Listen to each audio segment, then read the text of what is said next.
Hello friends, आज हम लोग देखेंगे कि कैसे डिस्क्रीट डेटा के लिए probability mass function, expected value, variance और डिस्ट्रीब्यूशन फंक्शंस को कैलकुलेट किया जाता है।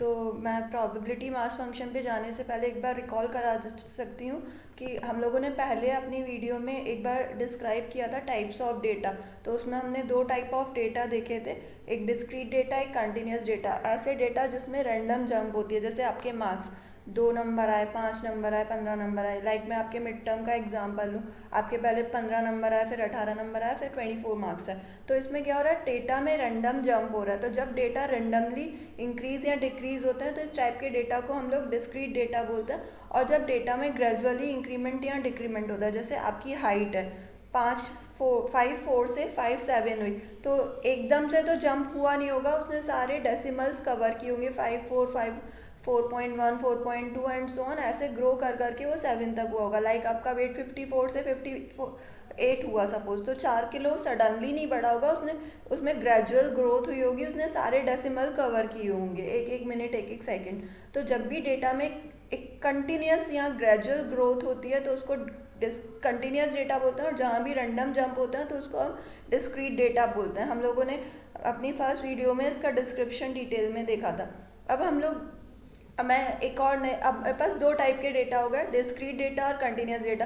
तो अब हम दोनों को सेपरेट कर ले रहे हैं। तो आज हम लोग देखेंगे कि कैसे डिस्क्रीट डेटा के लिए हम प्रोबेबिलिटी फंक्शन या प्रोबेबिलिटी मास फंक्शन डिफाइन करते हैं। सपोज मेरे पास कोई भी एक रैंडम वेरिएबल है एक्स, कोई भी एक रैंडम वेरिएबल है, वो x क्या कर सकता है, अलग अलग टाइमिंग्स पे x1 x2 x3 और xn वैल्यूज़ को अटेन कर सकता है। जैसे आपके मार्क्स, आप एक रैंडम वेरिएबल हो, मैंने अपनी क्लास से कोई भी एक रैंडम स्टूडेंट सेलेक्ट किया, that student is random variable. मैंने उसके n टेस्ट लिए, तो उसके फर्स्ट टेस्ट में x1 मार्क्स आए, दूसरे टेस्ट में x2 मार्क्स आए, थर्ड टेस्ट में x3 मार्क्स आए और लास्ट xn टेस्ट में xn मार्क्स आए। Suppose 10 number, 15 number, 20 number, 18 number, fail भी हो सकता है, और n नंबर।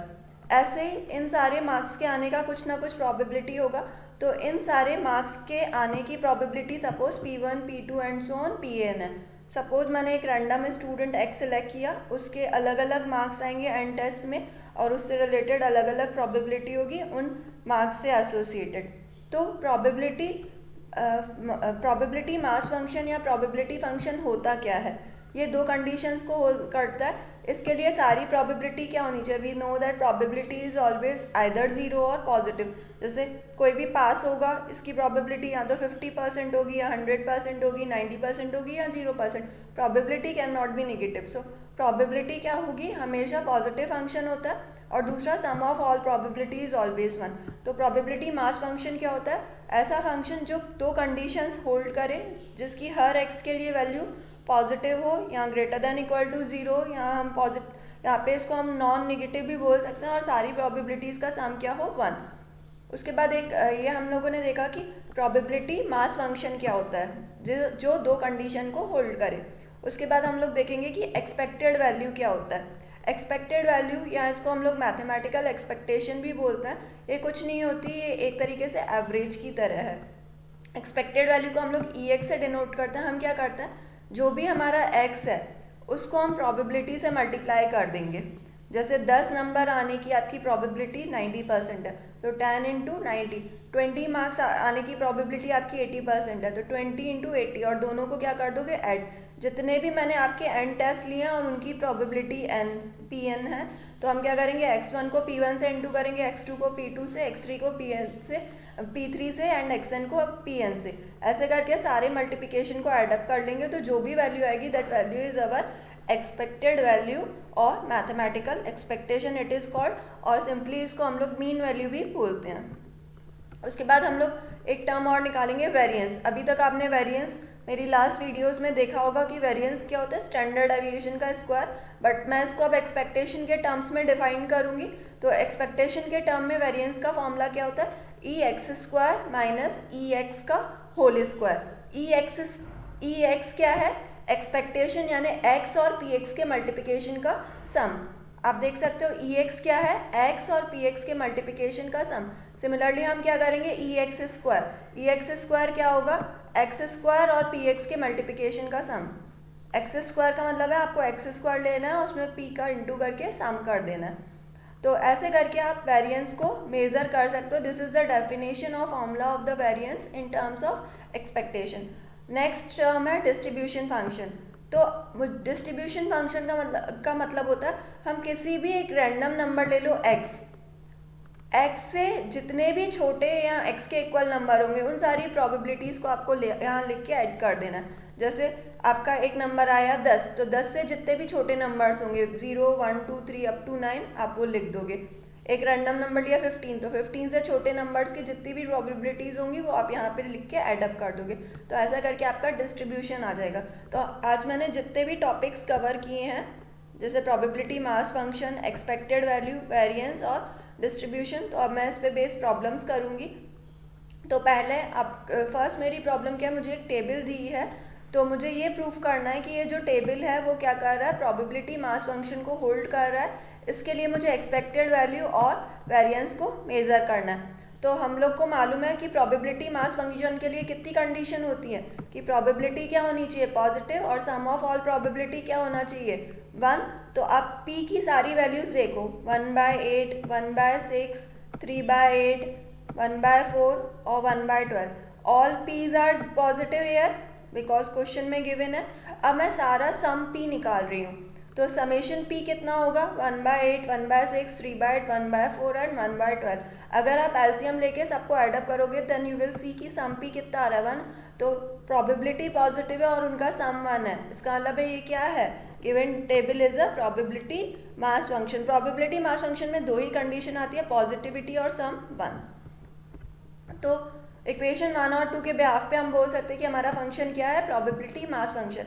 नेक्स्ट स्टेप में हमें बोला है कि you have to find out expected value also. Expectation की इसको हम डिनोट करते हैं ई एक्स से। ये क्या होता है, एक्स और पी का मल्टीप्लिकेशन। तो आप ऐसा करो, अपनी पुरानी स्लाइड पे जाओ, पहला एक्स और पी का मल्टीप्लाई करो, 8 इंटू 1/8, फिर 12 इंटू 1/6, 16 इंटू 3/8, 20 इंटू 1/4 और 24 इंटू 1/12। सबका मल्टीप्लिकेशन करके हमें क्या करना है, समेशन यानी सबको ऐडअप करना है। तो आप सबको ऐड करोगे तो कितना आ जाएगा, 16। और जो भी आपके डेटा की यूनिट होगी आपको वो यूनिट भी मेंशन करनी है। जो भी एक्स की यूनिट होगी वो आपको यहाँ पे लिखनी है। जैसे मैं अभी मार्क्स का बार बार एग्जांपल ले रही हूँ तो आप यहाँ मार्क्स लिख सकते हो, बट क्वेश्चन में नहीं लिखा था तो I can simply write unit here. अब सेकेंड स्टेप में मुझे क्या निकालना है, वेरिएंस। वेरिएंस का फॉर्मूला भी हम लोगों ने देखा, ई एक्स स्क्वायर माइनस ई एक्स का होल स्क्वायर। तो ई एक्स स्क्वायर क्या होता है, आपको एक्स स्क्वायर और पी का मल्टीप्लाई करना है। तो जो भी हमने वैल्यू एक्स में ली थी पहले उनका स्क्वायर करो, 8 स्क्वायर, 12 स्क्वायर, 16 स्क्वायर, 20 स्क्वायर और 24 स्क्वायर, उन सब में पी का मल्टीप्लाई कर दो। ठीक है, उसके बाद ई एक्स का वैल्यू ऑलरेडी मैं निकाल चुकी हूँ, वो कितना है, 16। मुझे यहाँ पे निकालने की ज़रूरत नहीं है, मैं अपना पुराने वैल्यू को कॉल करा सकती हूँ। तो ई एक्स का वैल्यू हम लोग ऑलरेडी 16 निकाल चुके हैं, तो दिस इज 16 होल स्क्वायर। जब आप सारे प्लस माइनस को सॉल्व करोगे you will find that variance is 20 unit. यहाँ पे स्टैंडर्ड डेविएशन भी आ सकता है। तो स्टैंडर्ड डेविएशन क्या होता है, अंडर रूट ऑफ वेरिएंस। तो अंडर रूट 20 आपकी स्टैंडर्ड डेविएशन की वैल्यू हो जाएगी। अब हम लोग नेक्स्ट प्रॉब्लम देखते हैं। नेक्स्ट प्रॉब्लम में आपको एक टेबल दी हुई है, वो बोल रहा है कि आप ये जो टेबल है वो प्रोबेबिलिटी मास फंक्शन की कंडीशन को होल्ड कर रही है। ये मतलब जो टेबल है वो ऑलरेडी प्रोबेबिलिटी मास फंक्शन है। तो आपको इसके लिए क्या क्या निकालना है, के का वैल्यू, अलग अलग टाइप से प्रोबेबिलिटीज़ निकालनी है और आपको डिस्ट्रीब्यूशन फंक्शन निकालना है। तो अब हम लोग देखते हैं इस प्रॉब्लम को कैसे सॉल्व करेंगे। तो हमें ये गिवन है कि हमारी जो टेबल है वो प्रोबेबिलिटी मास फंक्शन की है। प्रोबेबिलिटी मास फंक्शन का मतलब है कि सारी वैल्यू p की क्या होंगी, पॉजिटिव। तो सारे p पॉजिटिव कब होंगे, जब k पॉजिटिव हो। डेफिनेटली आप p की वैल्यूज देखो, 0, k, 2k, 2k, 3k and so on. तो ये सब पॉजिटिव कब होंगे, जब k पॉजिटिव हो। तो इसका मतलब है k का वैल्यू क्या होना चाहिए, पॉजिटिव। एक वैल्यू 0 भी है तो इसमें मैंने 0 को भी इंसर्ट करा दिया।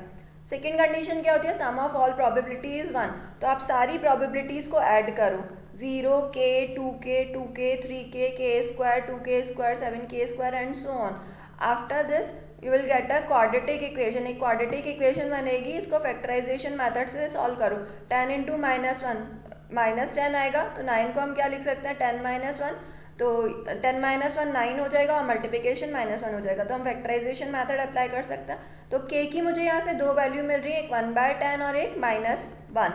तो k का वैल्यू मैं -1 नहीं ले सकती हूँ बिकॉज मैं इक्वेशन 1 में ऑलरेडी ले चुकी हूँ कि k मेरा क्या होना चाहिए, पॉजिटिव। तो हम k की वैल्यू -1 नहीं लेंगे, k का वैल्यू इसका मतलब क्या हो गया 1/10। तो मेरा फर्स्ट प्रॉब्लम सॉल्व हो गया। I have to find k also. तो k सॉल्व हो गया। सेकेंड प्रॉब्लम में हमें क्या बोला है कि आपको प्रोबेबिलिटी निकालनी है जब x का वैल्यू 6 से कम हो। x 6 से कम का मतलब क्या है, 0 1 2 3 4 और 5। 6 को नहीं लेना है, 6 से कम वाली वैल्यूज ही लेनी है। तो अब की 0 पे वैल्यू कितनी है, मैं पुरानी स्लाइड पे जाती हूँ।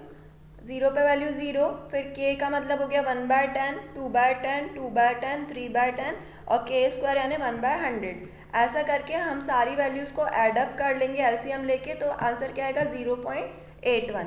अब हमें प्रोबेबिलिटी निकालनी है कि x का वैल्यू 0 और 5 के बीच में होना चाहिए। यहाँ पे इक्वल टू के साइन नहीं है, तो x का वैल्यू 0 से बड़ा यानी 1 2 3 और 4 और 5 से कम यानी वैल्यू क्या होंगी 1 और 4 के बीच की लेनी है। तो हर कहीं हम k की जगह 1/10 पुट करेंगे अपने प्रीवियस स्लाइड में। k की जगह आप 1/10 पुट कीजिए और सारी वैल्यूज़ को एडअप करोगे तो आंसर कितना आएगा 0.8। याद रखना ये सारी हम क्या निकालना है, probability, and probability is having no unit. Expectation की वेरिएंस की यूनिट होती है, एक्सपेक्टेशन की वेरिएंस की इवन एक्सपेक्टेशन क्योंकि मीन के इक्वल होता है तो इन सारी क्वांटिटीज़ की यूनिट होगी, वह प्रोबेबिलिटी की कोई यूनिट नहीं होती, इसलिए मैंने यहाँ यूनिट नहीं लिखा है। p is greater than equal to 6, यहाँ पे ये ध्यान रखना इक्वल टू दिया है तो इसका मतलब है आपको p का वैल्यू 6 भी लेना है और 6 से एक बड़ी वैल्यू भी लेनी है। तो 6 से बड़ी वैल्यू हमारी टेबल में देखिए, 6 से आगे हम किस पे जा रहे हैं 7, तो हमारी दो वैल्यूज़ कॉल होंगी 6 और 7। तो 6 पे वैल्यू कितनी है 2/2k², तो k की जगह 1/10 पुट करोगे तो 2/100 और ये 7 पे वैल्यू कितनी है 7k² प्लस k, तो 7/100 प्लस 1/10। तो फाइनली आप सॉल्व करोगे तो यू विल गेट 0.19। अब नेक्स्ट हमें एक और चीज़ निकालनी थी, we have to find distribution for all x। तो डिस्ट्रीब्यूशन क्या होता है, किसी भी एक x को चूज़ कर लेते हैं और उसकी सारी छोटी वैल्यूज़ पे हम प्रोबेबिलिटी फाइंड आउट करते हैं। इसको बहुत ध्यान से देखना। तो पहले हमारी x की इनिशियल वैल्यू कितनी है 0। डिस्ट्रीब्यूशन फंक्शन को हम कैपिटल F से डिनोट करते हैं, हमेशा एक थंब याद रखना। डिस्ट्रीब्यूशन फंक्शन को हम कैपिटल F से डिनोट करते हैं, तो पहले हम लोग कैपिटल F किसके निकाल रहे हैं 0 के लिए। तो 0 से छोटी 0 या 0 के इक्वल या 0 से छोटी वैल्यू कितनी है केवल 0, उस पर प्रोबेबिलिटी भी हमारी 0 थी। उसके बाद हमें डिस्ट्रीब्यूशन फंक्शन किस पे निकालना है 1, तो 1 के इक्वल और 1 से छोटी वैल्यू कितनी है P0 और P1। तो P0 और P1 पे आप प्रोबेबिलिटी देख लोगे कितनी है 0 और 1/10, तो आपकी डिस्ट्रीब्यूशन का वैल्यू कितना आ जाएगा 0.1। ऐसे ही F2 यानी डिस्ट्रीब्यूशन आपको किसके लिए निकालना है 2 के लिए, तो 2 से सारी छोटी वैल्यूज़ पे प्रोबेबिलिटी चेक करोगे। तो 2 से छोटे और इक्वल वैल्यूज़ कौन सी होंगी P0 P1 और P2। इन सब पे प्रोबेबिलिटी k की जगह 1/10 पुट करके आप प्रोबेबिलिटी मेज़र कर सकते हो। फिर f का वैल्यू 3, तो F3 पे हमें डिस्ट्रीब्यूशन निकालना है, तो 3 से सारी कम वैल्यूज़ लोगे और 3 पे इक्वल, तो P0 P1 और P2।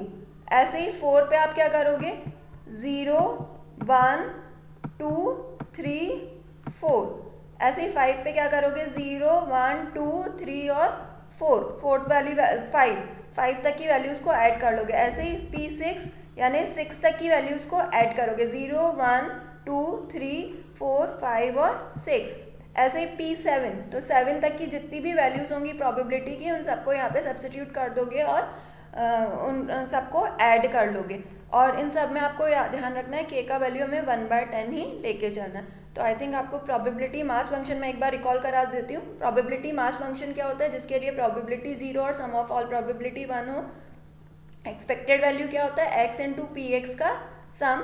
वेरिएंस क्या होता है EX का whole square EX² minus EX का होल स्क्वायर। डिस्ट्रीब्यूशन फंक्शन क्या होता है, वो अलग अलग पॉइंट वाइज निकलता है। किसी भी पॉइंट x पे डिस्ट्रीब्यूशन फंक्शन को हम कैपिटल F से डिनोट करते हैं और किसी भी पॉइंट x स्मॉल x के लिए वो क्या होता है, उससे छोटी जितनी भी उसके इक्वल या उससे छोटी जितनी भी प्रोबेबिलिटीज़ होती हैं उनको हम ऐड करते हैं। Thank you. आई थिंक आपको ये वीडियो समझ में आया होगा, और अगर आपको ये वीडियो अच्छा लगा तो आप इसे लाइक, शेयर या सब्सक्राइब भी कर सकते हैं। Thank you.